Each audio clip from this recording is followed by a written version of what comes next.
अगर आपने मेरे इस चैनल को सब्सक्राइब नहीं किया तो आप इसको सब्सक्राइब करें, लाइक करें, शेयर करें। बिस्मिल्लाहिर्रहमानिर्रहीम and अस्सलाम वालेकुम। In this lecture, we will start exercise 7.4 question number 3 and question number 4. Now question number 3 के अंदर देखें, find the adjoint of the matrices given in the question number 2.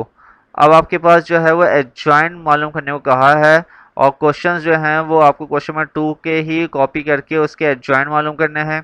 तो सबसे पहले adjoint का तरीक़ेकार क्या है कि adjoint निकालने के लिए आपके पास जो है बहुत आसान सा है तरीक़ेकार कि आप पहले जो है वो एक मैट्रिक्स जो है ए मैट्रिक्स जिसमें 2 3 4 6 है, तो इस 2 3 4 6 को जो है वो एक ए मैट्रिक्स का नाम दें और जैसे ही आप इसके ए मैट्रिक्स को नाम देंगे तो यहाँ पे कुछ आपके पास चीज़ें चेंज होंगी। चीज़ें से मुराद क्या चेंज होगी कि आपके पास जो लीडिंग डायगोनल्स हैं, लीडिंग डायगोनल्स मैं आपको बता चुका हूँ। लीडिंग डायगोनल्स जो है वो आपके पास कौन कौन से होते हैं। अगर मैं कहूँ कि मेरे पास 2 6 जो है वो लीडिंग डायगोनल्स हैं, ठीक है, तो 2 6 जो है वो लीडिंग डायगोनल्स हैं या प्रिंसिपल डायगोनल्स हैं, वो आपस में इंटरचेंज हो जाएंगे। क्या हो जाएंगे? इंटरचेंज। इंटरचेंज से मुराद ये है कि जहाँ पे पहले 6 था वहाँ पे क्या आ जाएगा? 2 आ जाएगा। यानी कि आप देख सकते हैं कि जहाँ पे पहले 6 था वहाँ पे जो है वो अब आ गया है 2। ये इंटरचेंज हो गए। और जहाँ पे पहले 2 था वहाँ पे अब 6 आ गया। तो ये डायगोनल्स जो हैं जिसे हम मेन या प्रिंसिपल डायगोनल्स कहते हैं, ये आपस में जो है वो इंटरचेंज करेंगे। और इसके अलावा जो दूसरे वाले आपके पास हैं वो एलिमेंट्स, अदर एलिमेंट्स से मुराद यहाँ पर ये अदर एलिमेंट्स से मुराद जो है वो आपके पास 3 और 4 है। तो 3 और 4 जो हैं उनके साइन चेंज हो जाएंगे। तो एडजॉइंट निकालने के लिए स्टूडेंट सिर्फ एक बात का याद रखेगा, ध्यान रखेगा और एक बात याद रखेगा कि ये कि जब भी आप जो है वो एडजॉइंट निकालेंगे तो आपके जो मेन डायगोनल्स हैं या लीडिंग डायगोनल्स हैं वो इंटरचेंज हो जाएंगे, अपनी जगह को चेंज कर देंगे। जहाँ पे जो वैल्यू है वो वहाँ से हट के दूसरी की जगह पे आ जाएगी। और यहाँ पे जो दूसरे एलिमेंट्स हैं जो कि आपके पास हैं, यहाँ पे जैसे कि आप 4 और 3 को देख सकते हैं, तो ये अपने साइन को चेंज करेंगे। साइन से मुराद ये है कि अगर वो प्लस में है तो वो माइनस में आ जाएंगे और अगर माइनस में है तो वो प्लस में आ जाएंगे। तो इस तरीके से हमने एडजॉइंट निकाल लिया क्वेश्चन नंबर 3 के ए पार्ट का। ओके, तो नेक्स्ट है आपके पास पार्ट नंबर 6, -4 5 8 -10। मुझे जो है सबसे पहले इसको नाम देना, ये ए मैट्रिक्स है। अब इस ए मैट्रिक्स का एडजॉइंट ऑफ ए निकालना है। तो मैं अभी आपको बता चुका हूँ कि एडजॉइंट ऑफ ए निकालने के लिए जो डायगोनल्स हैं आपके वो इंटरचेंज हो जाएंगे। आप देख सकते हैं कि पहले -4 था, अब -10 है उसकी जगह पे, और -10 की जगह पे जो है वो -4 है। और 5 और 8 जो है उनकी साइन चेंज हो गई है, दोनों पॉजिटिव थे अब दोनों नेगेटिव है। तो ये आपका एडजॉइंट निकल के आ गया पार्ट नंबर सी का। नाउ नेक्स्ट क्वेश्चन है question number 4, find inverse of each of the following matrices if it exist. अब आपको जो है वो एक मैट्रिक्स दिया हुआ है, इस मैट्रिक्स का जो है वो इनवर्स निकालना है।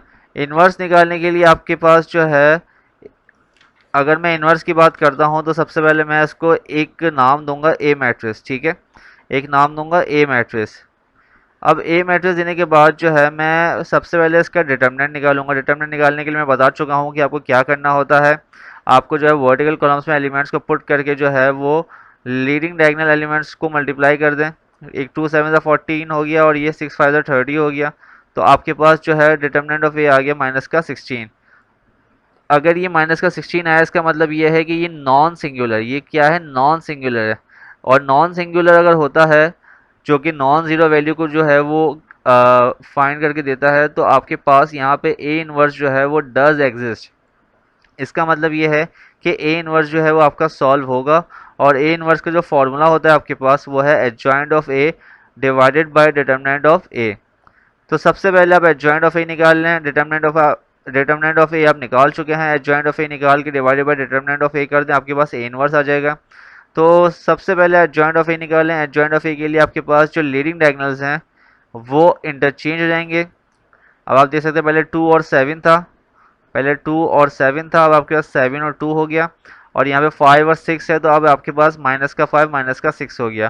तो इस तरीके से हमने एडजॉइंट ऑफ ए भी निकाल लिया और डिटर्मिनेंट ऑफ ए भी निकाल लिया। Now we have to find A inverse, so we put formula adjoint of A divided by determinant of A, जो कि आपके पास वैल्यू है जॉइंट ऑफ ए की 7 -5 -6 2, और यहाँ पर है डिटर्मिनेंट ऑफ ए -16। जब आप -16 को जो है वो ऊपर वाले टर्म्स के साथ डिवाइड कराएंगे तो आप देख सकते हैं कि कुछ कैंसिलेशन होंगी। कैंसिलेशन में माइनस माइनस कैंसिल हो गया, यहाँ से माइनस माइनस और 6 और 16 कैंसिल हो गया, यहाँ से जो है वो माइनस तो रहा लेकिन 2 और 16 जो है वो डिवाइड होके माइनस का 1/8 आ गया। तो ए इनवर्स जो है वो आपके पास आ गया क्योंकि इसमें मजीद सिंप्लीफिकेशन नहीं हो रही। डेट्स वाई हमारा आंसर जो है वो यहीं पे स्टॉप होता है। उसके बाद नंबर डी पार्ट देखें। नंबर डी पार्ट में सबसे पहले आपने इस सेट को नाम दिया ए सेट। इस ए सेट का डिटरमिनेंट निकालना। डिटरमिनेंट निकालने के लिए सबसे आसान तरीका क्या है कि आप जो है वो आपस में इनको मल्टीप्लाई करें और माइनस कराएं। तो 0.5 को जब 2 से मल्टीप्लाई किया तो वो 1 आया, और 5 को जब 0.2 से मल्टीप्लाई किया तो वो माइनस का 1 आया, यानी कि 1 तो आया लेकिन माइनस जो है वो आपका फॉर्मूले का है। तो इस तरीके से ये कैंसिल हो गया और 0 आ गया। अब जब डिटरमिनेंट ऑफ ए 0 आ गया तो ये आपके पास सिंगुलर है, और जब ये सिंगुलर है तो ए इनवर्स डजंट एग्जिस्ट। तो ए इनवर्स जो है वो एग्जिस्ट नहीं करता, क्योंकि जब भी आप ए इनवर्स के लिए काम करेंगे और डिटरमिनेंट ऑफ ए 0 होगा तो वो जितनी भी एडजॉइंट ऑफ ए की वैल्यू होंगी वो सबको 0 बना देगा और ए इनवर्स जो है वो वहाँ पे भी 0 आ जाएगा। तो हमें डिटरमिनेंट ऑफ ए से ही पता चल जाता है कि ए इनवर्स जो है वो एग्जिस्ट करता है या नहीं करता। अगर करता है तो हम इसको कंटिन्यू करेंगे, अगर नहीं करता तो हम इसको यहीं पे स्टॉप कर देंगे। So student, thank you so much.